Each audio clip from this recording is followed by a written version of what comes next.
guys, Jay here. Welcome to Models and Memories Weekly, episode 48. Models and Memories is a show about nothing and is filmed in front of a live studio audience. This is a show where I talk about my painting, modeling, and wargaming experiences from the week. Now you might be thinking to yourself, Jay, you put out 3 YouTube videos a week and you stream every single night. How could you possibly have more to say? Well, I do, and here goes. This week I got tons of hobbying done. Tons and tons and tons. I finished basing my Malifaux, Nekima, and the Nephilim team. Nekima is my leader, and she leads the Nephilim into combat, and I super am loving how these models turned out. I watched tons and tons of Marco Frassoni Not Just Makeup videos this week, literally half of all of his videos, and so I am super duper inspired. I've given all of these a nice zenithal. God, did I have a bunch of airbrush issues, but I got it done, and they're zenithaled, and they're looking nice, and I'm super duper excited to give these a try. Although, I think I'm gonna be trying out a lot of contrast paints, or maybe a product a lot like contrast paint. But also, I am super excited. I'm enjoying the Spit out of Kill Team 21, and I think I'm going to be working on a Wormblade Kill Team, which is the new White Dwarf rules for Genestealer Cult. The old Genestealer Cult from in the Impendium seemed really good too, so I'm wondering, I'm excited to see how this new version plays. But I got the 3-armed gunslinger guy, who I forget the name of, but the comments will not have forgotten the name, and it'll be posted over and over and over again, so thank you. But this guy is super dope. I love him. He's super cool. He actually came exactly how I like heroes to be posed, where he was actually standing on a pipe sticking out of the ground. But he was not glued to the pipe, the pipe was just an option. And so I ditched the pipe and just built up terrain, and he looks super slick standing on this little hill. It makes him very dynamic. And I really like how they did this kit. It's really well done. Although I actually had a very slight problem putting together the Keller morph. See, now you don't have to leave the comments. His front body and back body didn't want to meet up properly, and I had to do a bunch of shaving to get it closer. So I don't know, if somebody else has built a Keller morph, please let me know if you had a problem with a gap between the 2 main body sections. I definitely had one. It didn't seem to be user error. I tried it every which way, and I've put together a couple of Games Workshop kits in the past, so. But I did have a slight bit of struggle with this guy. But in the end, he went together, and I am super excited to get him all painted up. For a lot of the kill teams I've been working on, I've been making them their own standalone little band of 10 to 14 dudes, but I think for my Genestealer Cult, especially since the models are pretty darn expensive, I think I'm going to be making them work for kill team, but also be the same color scheme as my normal Genestealer Cult army, just so that I can easily swap them in and out. Because my Genestealer Cult army could use a bump, whereas my other armies like Necrons and Space Marines are done. 5,000 points of Necrons, 10,000 points of Space Marines, they don't need one more model. And then last but not least, this week I got dunked on a little bit in my game of kill team, which is usually what happens, but it inspired me to start trying. And so I built the Sisters Novitiates from the new Chalnath box, which isn't actually that new anymore, but I took careful notes. I wrote out every single unit and what their abilities are and how they interact with the faith point system and how they interact with their stratagems and tactical ploys.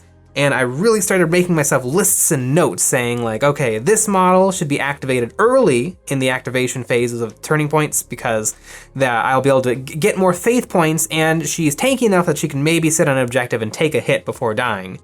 But this model should be activated last towards the end of the turning point so that they can mop up remaining objectives or, do the plant the banner stratagem or plant the batter action so that I can steal an objective away from my opponent. I really am trying my darndest, and I think I'm gonna be able to play the Sisters Novitiates very well. And I had a really good time building them. I had another try with my green stuff texture rollers, and this time I think the process went a little bit smoother. I watched a bunch of YouTube videos of how to use these texture rollers, and everybody on YouTube, it's just perfect. Mwah. But when I try to do it, it's a sticky and messy, and it gets all over my fingers, and it's overly watery. But it seems to have worked out pretty good. I took Milliput, squished it down onto the base, and then texture rolled it. Waited about 4 or 5 hours for it to get about halfway hard, scraped off the edge, then let it harden fully, then sandpapered the edge. And it's better than my previous attempt. I still don't think it's perfect, but I think I'll get there. But they're okay. I'm super duper excited for this kill team though. It has so many fun little rules. One of my favorite is they have this ability called Faith Points, where you start out every turn with a pool of 3 Faith Points, and they stack as the turns go on. And you can spend these on little power-ups, but what's great is you get to pick. So, for 1 Faith Point, you can re-roll a dice in the shooting or combat phase. For 2 command points, you can heal D3 lost wounds at the start of your activation. And all of those little abilities are really powerful and interesting. And you really have to be good at bookkeeping to keep track of when exactly to pull everything off. And one of my favorite little abilities is if a sister novitiate dies, she can explode, and that does 1 mortal wound to everybody within 2 inches, and you get D3. I get D3 more faith points, which is just so much fun. I absolutely love it, and I think because of the faith point system, I'll be probably not using my action points as much. So hopefully, I'll get 6 action points throughout the course of the game. Hopefully I can have 6 sisters explode. That's probably not the best possible use of my action points, but it would be super funny. Maybe this is why I lose all the time. But I had so much fun building these guys. And I really, really love, one of the secondary objectives is holding a flag, planting a flag in the enemy's deployment zone. And so I even use some of the spare bits from the Sisters kit to build myself a little flag. And I love this so much, I think I'm gonna go through the rest of my kill teams, and all of my kill teams that can take the security secondary objective pack, I'm gonna make them all a banner too, because I just had so much fun, and it's a little springy. But super, super good time. It's great. This is a wonderful stage to be in where you have lots of things prepped and ready to go. As soon as it's time for painting, this is like applying the brakes. It's gonna be like, all right, now I actually gotta do all the work. But I'll enjoy the painting too. It'll be great. But in the news, Games Workshop shocked us all with a new announcement that they're going to be doing a rotating stock, which I think we've all kind of seen something like this coming forever, because I think Games Workshop's web store currently has well over 3,000 individual products. And so clearly this can't keep going indefinitely, where everything is, and then they've had so much stocking issues where people haven't been able to get things. I know there's been a big problem with stores wanting Games Workshop products to sell in their stores, but not knowing when they're gonna arrive because the shipping has been so up in the air that they actually over-order, and that over-ordering spreads the limited number of boxes even thinner, and so people aren't getting what they want. So clearly Games Workshop needs to do something to figure out how to get the necessary kits to the necessary places. And with this new thing, it seems to be the most timid possible dip your toe into the water of trying to tackle this whole situation they possibly could have done. But this rotating range is it's 20 Games Workshop kits that they are going to stop selling, and they have not specified particularly when, but at a later date, these models will become available again. And for the most part, all 20 of these models are things you would expect. White Scar's Con on bike.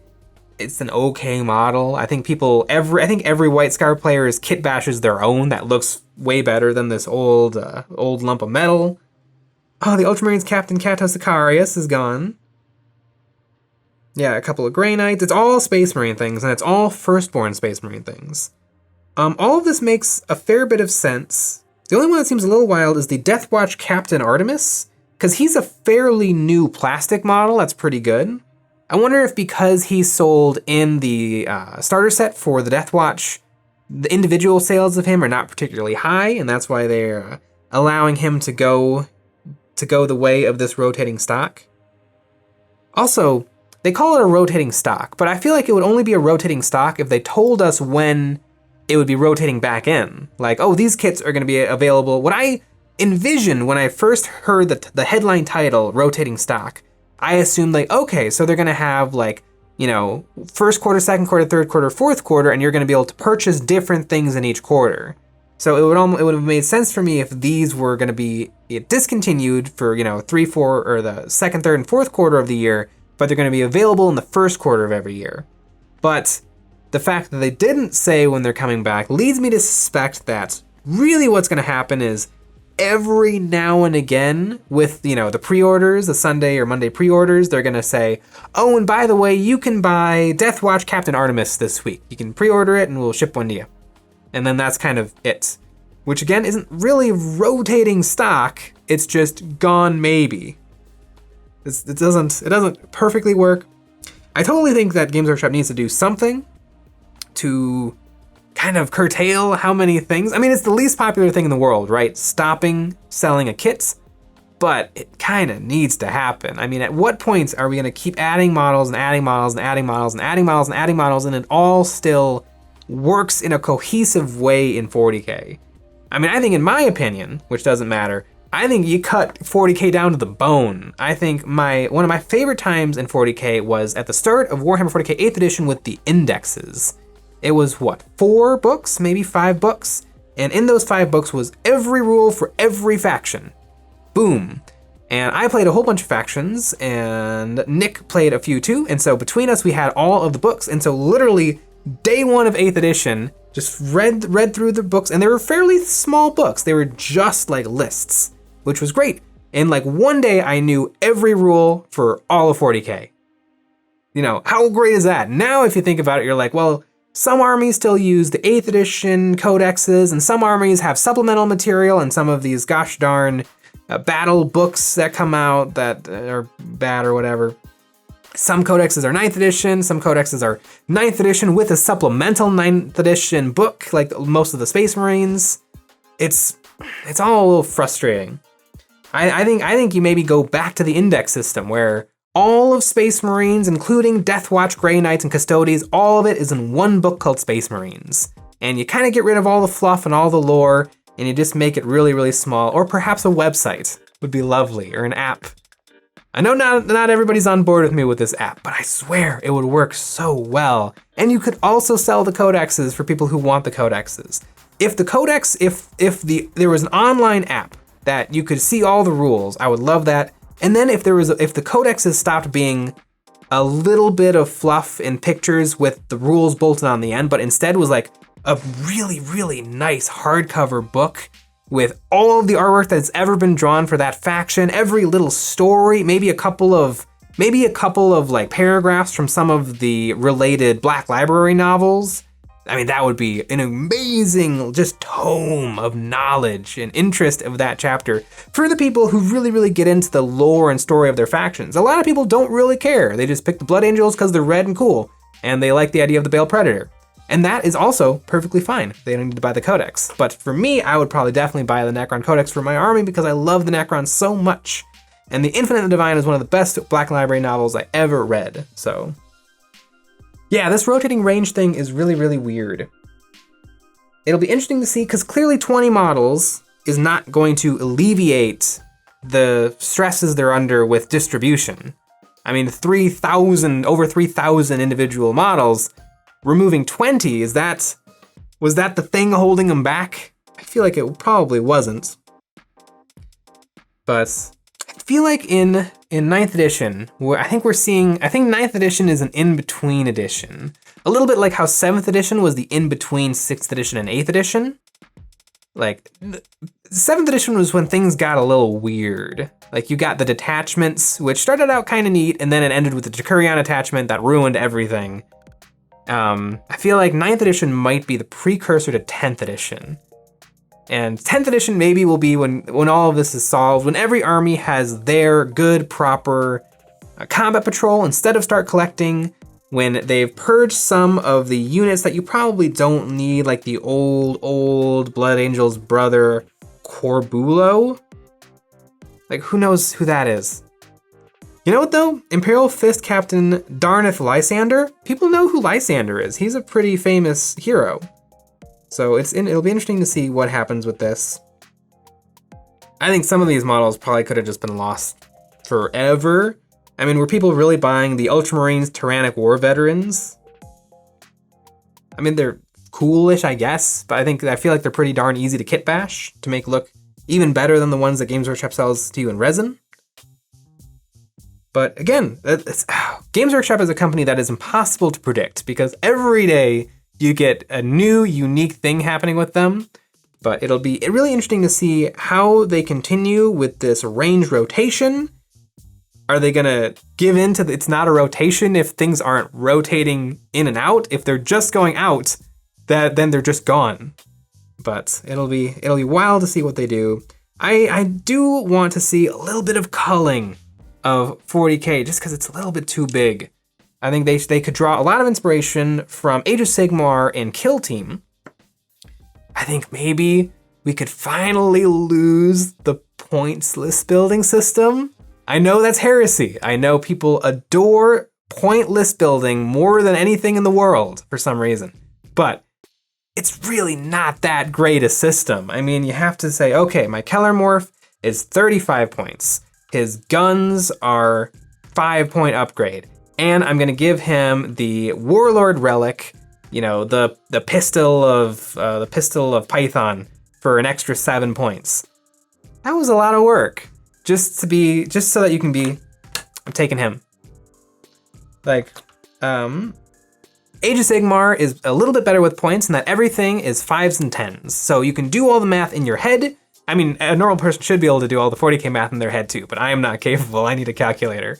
But 5s and 10s, I can do that all day. And so it's really, really easy to list build. And also, Age of Sigmar really kind of limits you, in a good way, of what you're allowed to take. Where, you know, you can take 2 troops, a monster, a hero, and a supports. And that limited number of options, I think, helps make the list building a little bit more simple. I mean, you know, 40K, you've got troops, HQs, elite, heavy support, fast attack, transport, flyers, and Lord of War. That's too much. That's too much. I probably forgot one in there too. Where and Kill Team is even simpler, where you pick things off of a list. I think the Kill Team is sometimes a little bit obtuse in that list and how they phrase things. I think maybe a diagram or tree would have been lovely so that you can kind of just follow along. Again, this needs to be simple enough for me to understand. So I would love some sort of a graph where you can just follow, like, okay, I am taking the the Kellermorph as my leader, which then means that I can't take the other, HQ options, but then I can take a fire team of, acolytes and a fire team of metamorphs. Boom, perfect, love it. And then you can take whatever options you want. And what's great about Kill Team 22 is you'd think with a point system, everything in the world is available to you. But it's usually not the case because a body is almost always worth more than a weapon. So if you want to give all of your Space Marines the best equipment in the world, it's almost certainly going to do less for you than just keeping it cheap and buying another squad of Space Marines. Whereas the swap in and out whatever you want kind of gives you the freedom of being like, well, gravity has not been working out for me, so I think I want to switch everything to flamers. Or maybe somebody just is a more aggressive player and they're like, hey, I can get more flamers on the board. It may not be the greatest option in the world, but it works for me because I really like to get in my opponent's face. And so they're not going to be expecting flamethrowers. I like the just choose and then you can bring it. It also helps because I remember my first, in my first year of playing 40K, I remember we read enough of the rules to know how to do most things, and then we would just set up our models and play. And I guarantee that's how tons and tons and almost half maybe of all players are just setting up their models and making them fight. Are they really going to these new army books and being like, okay, I'm going to be using these new scenarios with these new secondary objectives and all these gosh darn stratagems.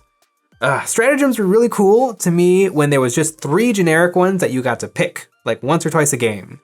Like now factions can have like 20 plus stratagems, and it's not possible to keep track of all of the interactions of your army and all of the interactions of these stratagems. And so basically all it leads to is combo hammer, where you're like, okay, I don't need to, some of these stratagems aren't that good, but some of them stack and buff, so I'm gonna take a librarian and my librarian can cast this spell, and then I can use this stratagem to increase that spell, and then I can use this stratagem to increase the invulnerable save of the units around him, and then I can use this relic to increase his attack a little bit further. God, and then it just becomes synchro summoning in Yu-Gi-Oh! It's terrible. But anyway, I don't remember where I was. I would like to see some culling from Games Workshop. I think the range is a little bit too wide. Like, does Harlequins really need to be a different faction than Eldar and Dark Eldar? Do Dark Eldar and Eldar need to be their own faction? Why not just shove them all into one book? You can still have them be their own unique armies that people can bring, but it's kind of like when Tempestus Scions came out in 2016, and they came out with their own book, Tempestus Scions, and nobody cared really to bring them as their own army, and so they really quickly got rolled right back into Imperial Guard for the next many editions of 40k. And maybe that's what should happen a lot. You know, all the Space Marines, including Custodes and Grey Knights and Deathwatch, can all get folded into the same book. Maybe everyone who's a human who works for the Imperium, like Sisters of Battle, Guard, Tempestus Scions, and Inquisition, maybe they all get rolled into one book.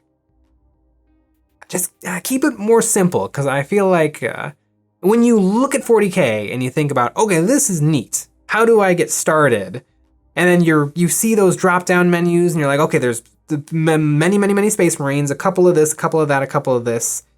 You almost need someone there to guide you and be like, okay, maybe don't pick Harlequins as your starter army, because they don't have the same options that other things have, and they're not going to give you the same feeling as other things. Like Harlequins don't really have like HQ and 2 troops and a transport. They do, but they don't. They play so differently. You almost need someone there to guide you, whereas if things were just a little bit simpler, I think it would help. I mean, I don't think the whole game has to be centered around getting new people in the game, but I mean, I'm not new to the game, and I feel like it's a little confusing and wild. So it'll be good old Games Workshop and the rotating stock. I can't wait to see what happens. But you know what I do love seeing all the time is this shirt, this sweatshirt that I'm wearing. I really like it. It's our merch. It's one of our designs. We have 2 designs, and we also have t-shirts available. But you can find that on our website, linked in the description below. And if you enjoy the videos you make and you want to see more, the best way to help support us is by joining our Patreon. Over there, you're going to get access to tons of terrain STLs that are super snazzy. You're going to get 1 extra episode of Eon's Battle a week, and you're going to get access to a weekly Discord hangout session where things get a little wet and wild as we all pile... Oh, there she goes. As we all pile into one chat room, and we just have a wonderful little evening. But that's what I've been working on this week, and it'll bring this episode of Models and Memories to a close.